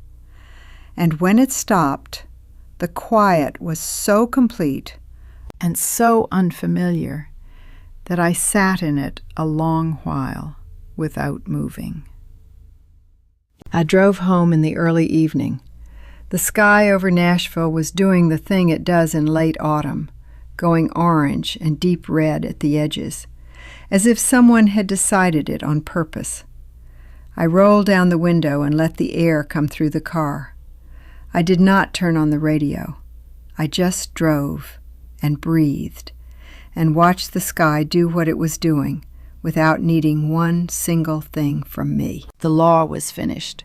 The money was finished. Janet, in the only way I could still reach her, had been paid what she was owed. But there was one account I had not yet settled, and it was not on any ledger, and no attorney could close it for me. She would come to the house on a Wednesday, without calling first, and I still did not know, driving home under that red sky, what I was going to do when my daughter stood in my doorway. Sarah came on a Wednesday afternoon, without calling first. I heard the car in the drive and looked out the kitchen window and saw her get out, moving the way she moves when she has been driving a long time and is glad to be anywhere at all. She stood beside the car a moment, looking at the front of the house, and I stepped back from the window before she could catch me watching. I opened the front door before she knocked. We stood there a second, the two of us, the afternoon light behind her and the house behind me. She looked like she had not slept in some time, like a woman who had carried something heavy a long way and was not sure she was allowed to set it down. I stepped aside and let her in. We went to the kitchen, not the living room, where the furniture arranges itself for company and the conversation stays safe. The kitchen, where everything true in this house had ever happened. I filled the kettle and took down 2 cups, and I noticed setting them on the table, that both of them were going to be used. It had been a long time since I had taken down 2 cups and meant it. I made the tea and set her cup in front of her and wrapped my hands around my own. She knew that I knew. It was in the room with us, the way true things are, once both people at a table have understood them. She opened her mouth, and this time I let her speak. She did not ask to be forgiven, and I will give her that. She tried instead to explain, and what came out was not clean. I was glad it was not clean, because clean would have been one more performance, and we had had our fill of those. She said that when Ryan first brought it to her, it had not sounded like stealing. It had sounded like a family taking back what it was owed. She knew now how that sounded, said out loud at a kitchen table. But at the time, she said, it had felt almost like being included in something. For once, that word stopped me. Included. And then my daughter said the harder thing, the thing she had really come to say. She said it had not been easy growing up at the edge of a marriage with no room in it for a third person. She said I had always been kind to her and always been somewhere else, that I had given the whole of myself to Dale and to the company and to being the woman who needed nothing, and that a mother who needs nothing is a mother a child can never quite reach because there is no door in her to open. She said Ryan, whatever else he was, had made her feel she belonged to something, and she had wanted that badly enough not to look too closely at what it cost. I sat with that and did not reach to defend myself, though every instinct I had built across 65 years told me to, because the hardest part of it was true. I had been kind and absent in the same motion her whole life. I had made a religion of needing nothing and handed her a mother she could admire and never quite hold. But not all of it was true, and I had been honest too long now to let the rest of it stand. I told her, without heat, that being made to feel included is not the same as a thing being right, and that she had known the difference. She had not been a child when she read those messages. She had asked what her share would be. I told her I understood why she did it, and that I would not dress it up as something gentler than it was. Both of those could live in the same sentence, and they would have to if what we built after this was going to be real. That was when she cried. Not this soft kind that asks to be forgiven or performs a sorrow for a room. She cried the way a person cries when they have finally been spoken to as an equal, handed neither a punishment nor a pardon, and does not know what to do with being taken that seriously. I did not tell her I forgave her. I will not lie to you about that. I did not know yet if it was true, and I had stopped performing a wholeness I had not reached. What I could honestly offer was that I was choosing to continue, to sit in this kitchen and drink this tea, and not make this the last afternoon between us. If that is not forgiveness, it is the thing that comes before it. And I understood something, watching her wipe her face with the back of her hand, the way she had at 6 years old. I knew where my daughter had learned to go quiet, to stand at an honest door and choose the easier room. She had learned it here, at this table, from me. The betrayal had a mother, and I was looking at her reflection in the dark window over the sink. I did not say that part aloud. It was mine to carry, not hers. We sat a while longer after she stopped and drank the tea. Sarah left when the sky had gone fully dark and hugged me in the doorway where she had arrived, a different hug from the careful, managed one at Ryan's dinner, looser, truer, but not finished, and neither of us pretended it was. I watched her taillights swing out of the drive and disappear. Whatever else my daughter had taken from me, and she had taken a great deal, I made myself one promise in the cold. She would not have the disappearing.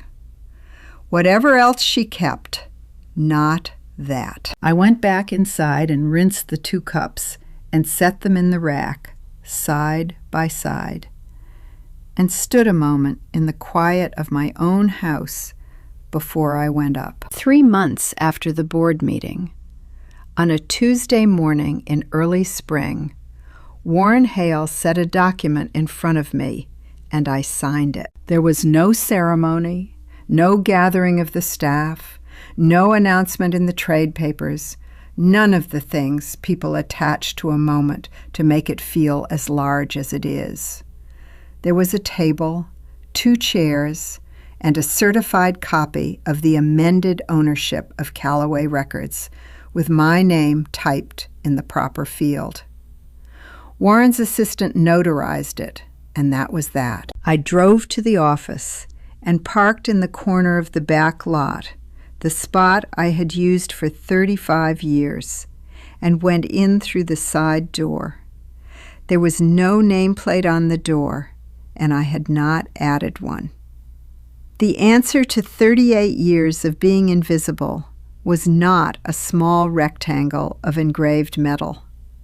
The answer was the document I was carrying, and I knew where it belonged. I opened the bottom drawer and laid it inside, face up, beside a small photograph in a paper frame gone soft at the corners.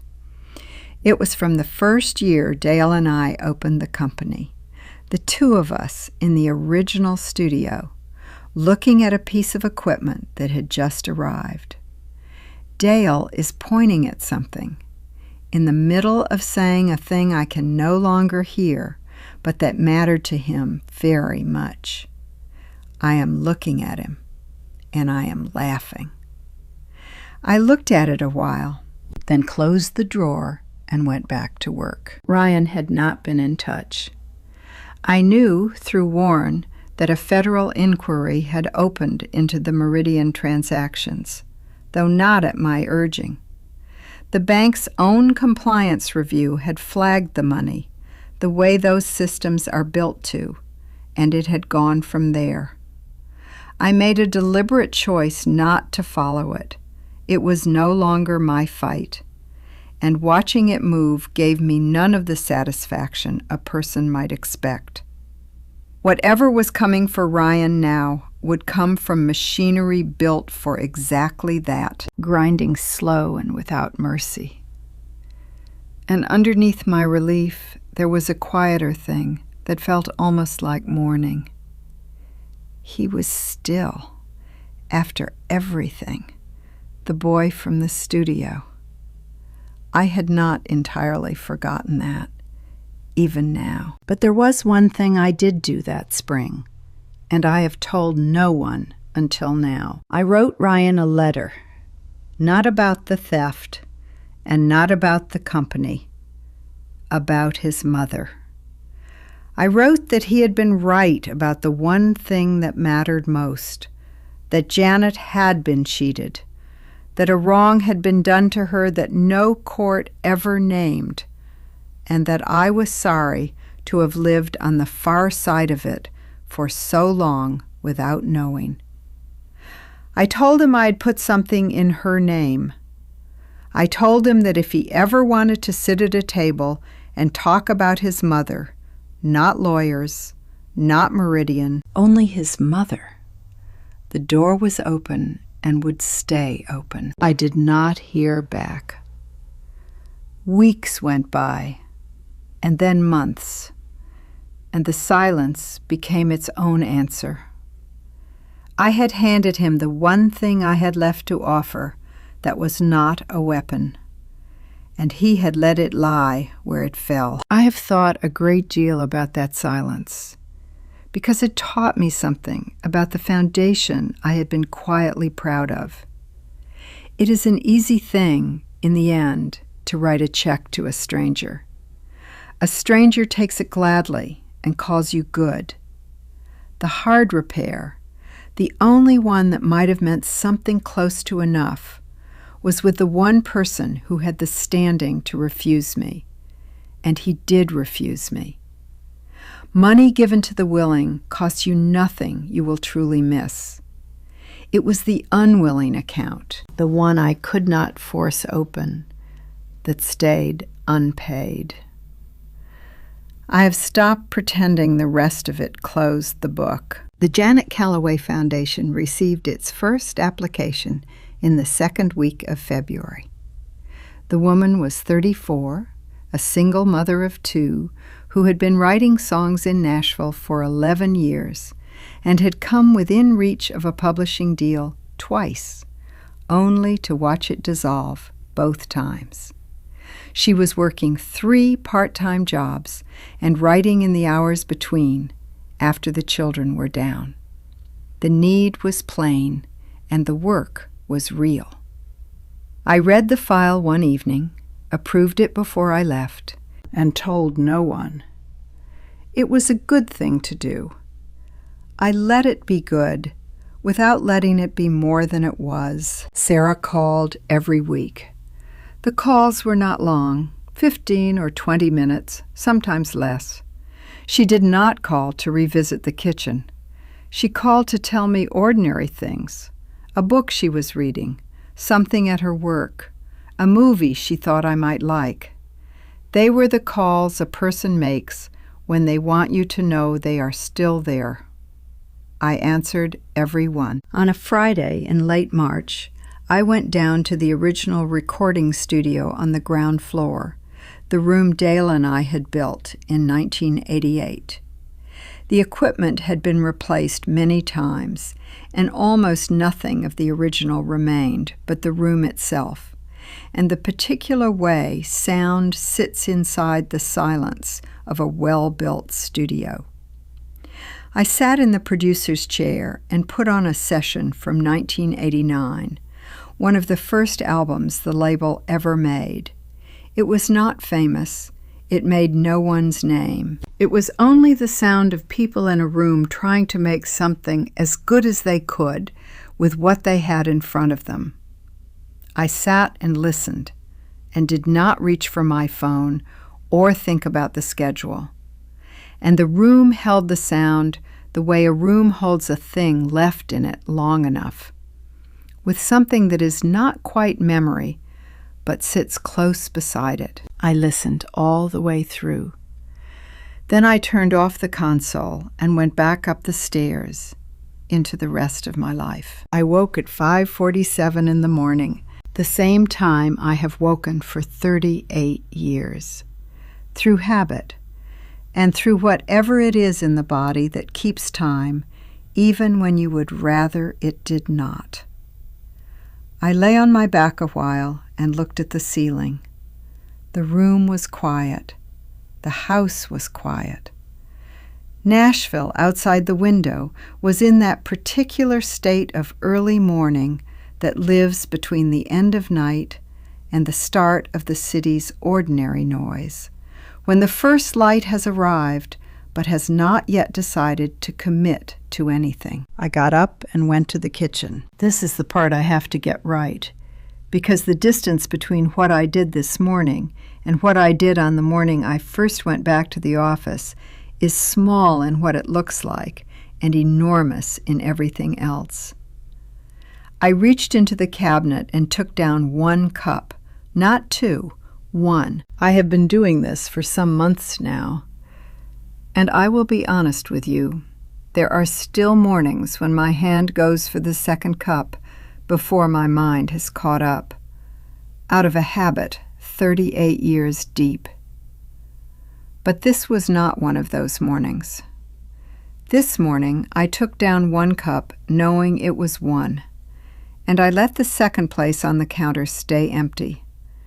And I did not apologize to anyone for it, least of all to myself. I carried the coffee to the narrow covered porch at the back of the house, where you can see the whole garden, and I stood in the cool air and drank. The garden was coming back from winter.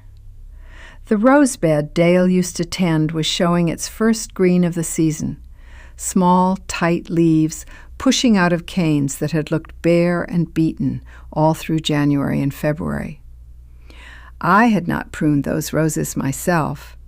I had done the only thing I knew to do, which was leave them alone and let them do the thing they were built to do, which was return when the cold finally let them. I had stood at this rail more than once this spring and thought there was something in that I had not understood before this year. The sky above the rooftops was doing what April skies do in Nashville, moving through its colors with an unhurried confidence that asks no one's attention to proceed.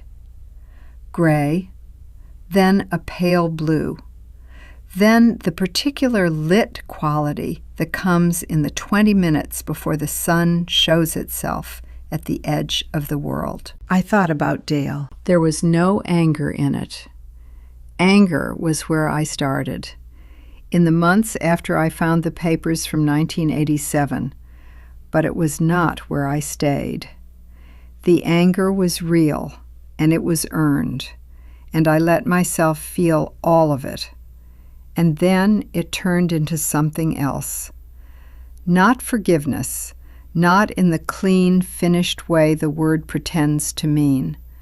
Something more lived in than that. Something that holds what he did in that courtroom in the same hand as the man in the photograph in my desk drawer, pointing at a piece of equipment, certain that what he was saying mattered. I stood at the rail with my coffee and held both of those men at once, the way the morning holds the dark and the light together in the same moment, just before the sun clears the roofs and forces a choice. I do not think I will ever be done holding both. That is the part no one tells you. Some things do not resolve. You simply grow strong enough to carry them without setting them down. I thought about Ryan, and then I let the thought go. I had not checked the proceedings, and I would not. What I knew was what Warren told me when we spoke, that the inquiry was moving, and that Ryan had his lawyers, and that it was no longer a story that belonged to me. I had handed it to the people whose work it was, and I had stepped back from it. And stepping back was its own kind of mercy, the only kind I had left to give him. I thought about the woman whose application the foundation had approved, the one with the 2 children and the 11 years of songs that had not yet found the right ears. I thought about what a single year might mean to her, a year when the rent was not a wait every morning, a year when the 3 jobs might become 2 or even 1, and the hours for the work might open like a window in a stuffy room. I hoped it would be good to her in ways she could not yet see coming. Then the sun reached the horizon. The light changed the way it changes in that one exact moment. From the soft, general glow of early morning into something with a direction and a source. The garden caught it first, the green of the rose leaves going suddenly bright. Then the rooftops, then the sky itself, which had been working toward this for half an hour and arrived at it with no more ceremony than it brings to anything. I stood and let it happen around me. I did not need to do a single thing with it. The morning was going to go on, whether I narrated it or studied it or tried to wring some meaning out of it. And the meaning, in the end, was very small and entirely enough. I was standing in my own garden in the early light with 1 cup of coffee I had made for myself, and the city was doing what it always did, and I was still here. I finished the coffee.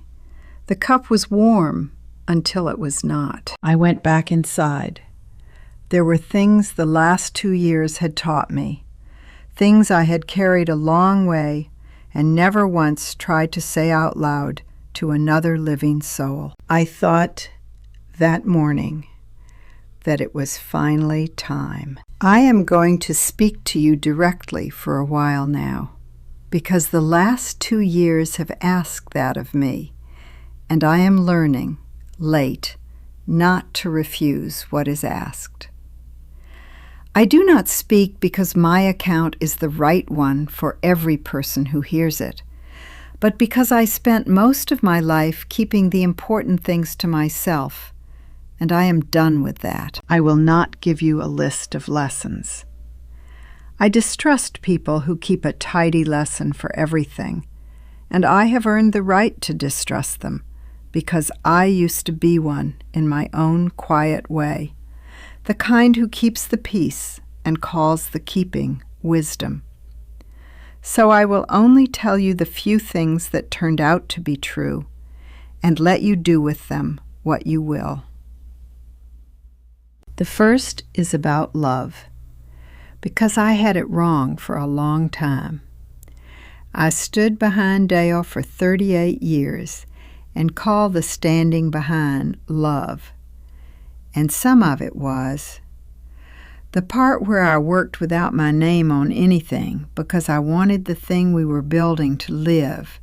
That was love. But the part where I stayed quiet to keep a peace that did not deserve keeping, where I let a man teach me that a heart does not need its name on the wall, that was not love. That was fear wearing love's coat. I can show you exactly what it looked like. A distributor at a dinner once turned to Dale and praised him for books I had kept for 20 years. And I smiled and refilled the man's water glass and said nothing. I told myself that smile was grace. It was not. It was a woman disappearing in real time and calling it a virtue. I cannot hand you a test for telling the two apart. I can only tell you that it took me until 63 to feel the difference in my own body, and that the real kind never once asked me to become smaller so that it could fit. The next is about justice, and it is plainer than I expected. I won. The trust held. The company is mine. My name is finally where it belongs. And winning, by itself, did not feel like justice. It felt like winning. What turned it into something I could live with was the part the law never required. The morning I asked Warren to find out what Janet was owed. I could have kept every dollar and been entirely within my rights. I simply would not have been able to stand in my garden at dawn and feel what I feel now. That was the whole of it. There was no finer way to dress it. The hardest is forgiveness, and I am going to say it carefully, because the easy version of it has done a great deal of harm. The people who hurt you will sometimes want to come back, to have the thing restored to what it was before they broke it. You do not owe them that.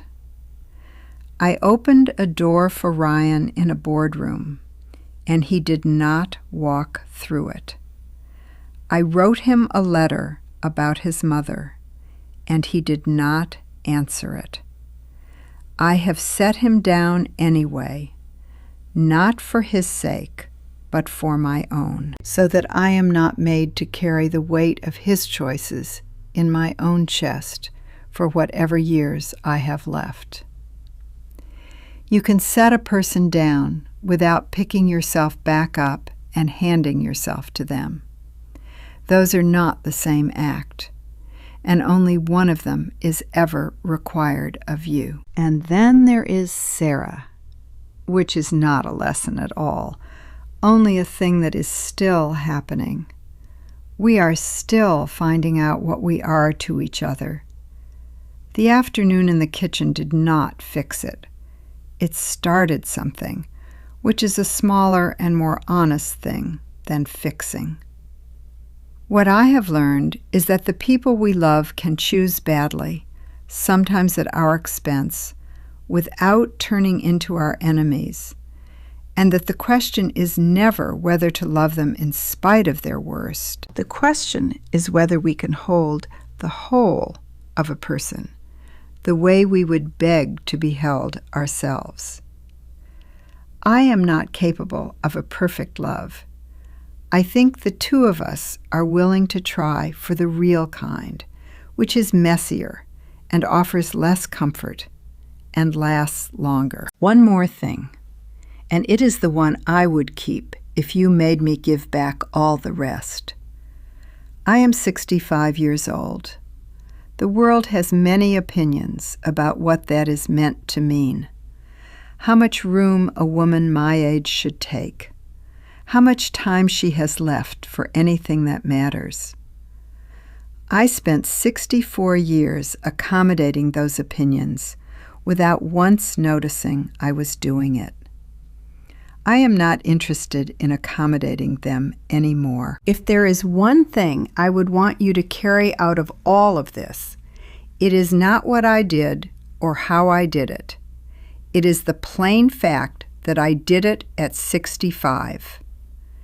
After 38 years of standing behind someone, after a grief I was not sure I would survive, after a night alone with two truths that gave me no comfort at all, I did it anyway, and I am still here. So are you.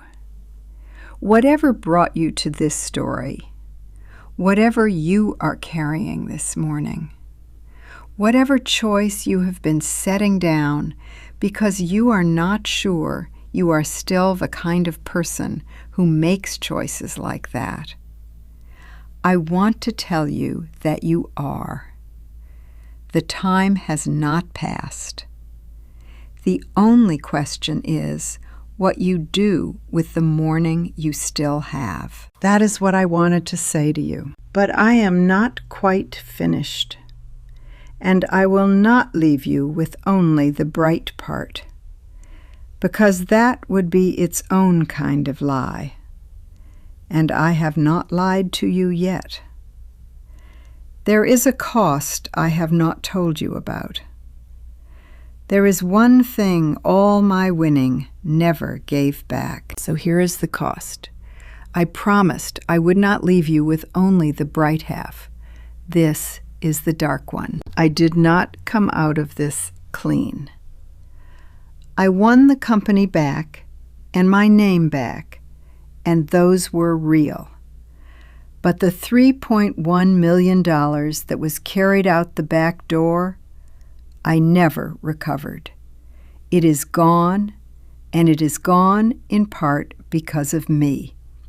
Because in the last week, I still could not let one other soul carry the thing that mattered most.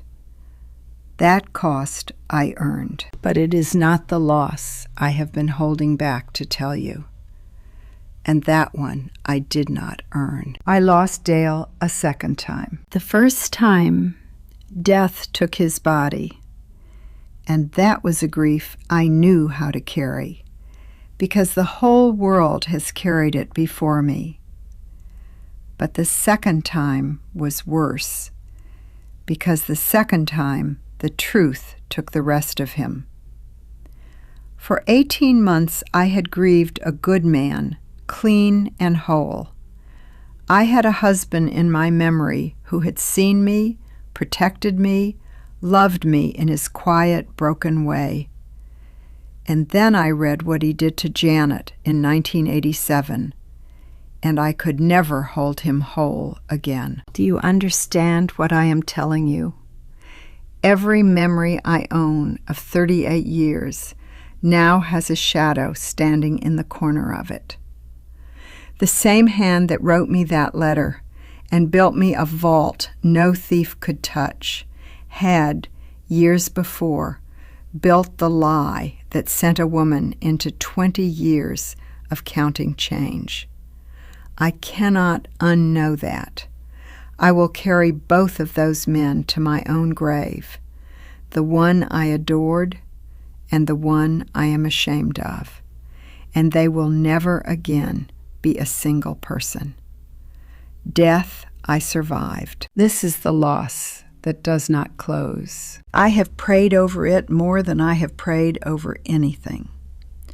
And I have come to believe that grace is not the truth turning out to be clean. Grace is being given the strength to hold a thing that is not clean and to keep loving anyway.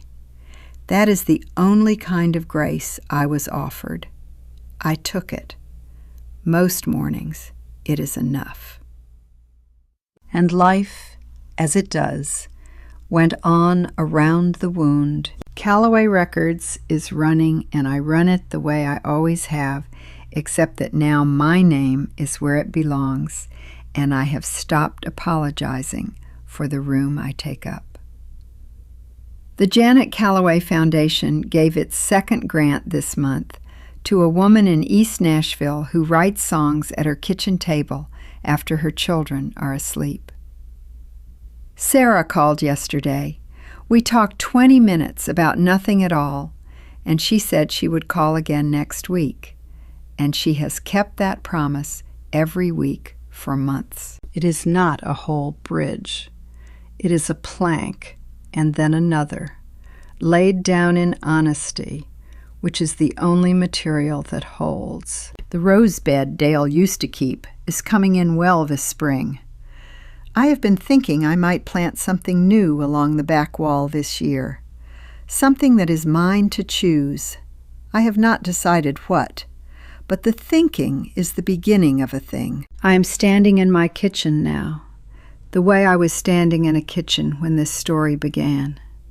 There is one cup on the counter. I want you to understand what that one cup means, because it is not the one cup of those first hollow days, when my hand still reached for the second out of habit, and I had to remind it to stop.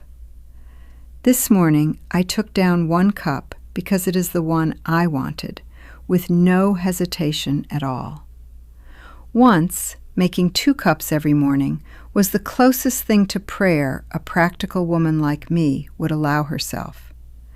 This single cup is a prayer too, a quieter one for the living, and, at long last, one for myself. That is what 2 years looks like, in the end. Not a different life, the same kitchen, the same house, the same Nashville outside the window, but a cup taken down on purpose, a rosebed watched with something close to patience, a name on a document in a drawer, resting beside a photograph of a man who was both the letter and the lie, whom I am still learning how to carry, and whom I carry anyway. Because that is what love turns into, when you have lived it long enough for it to become complicated. I am still here. I have always been here. And now, for the first time in my life, I am standing at the front. That is where I will leave you. But before I go, I want to ask you something, and I am asking it sincerely. Tell me in the comments about a time you chose the harder true thing over the easier, comfortable one. A morning that turned out different because of one small choice. I read them, all of them. I would rather know what your story sounds like than have you slip away from mine without leaving a trace of yourself behind. If this found something in you, pass it on. Not for the number on a screen, but because someone out there is standing in their own kitchen this morning, wondering whether there is still time to do the thing they have been afraid of. There is. There is always enough time for the next right thing. If you want more stories told this plainly, with the hard parts left in, stay with me. I will be here. I have had a great deal of practice at that. One last thing, and then I will let you go. Take care of yourself the way you would take care of someone you love. Not what is left over at the end of the day. First, the coffee is warm. Nashville is doing what it does. I'm going to drink this cup and go to work. Thank you for staying with my story all the way to the end.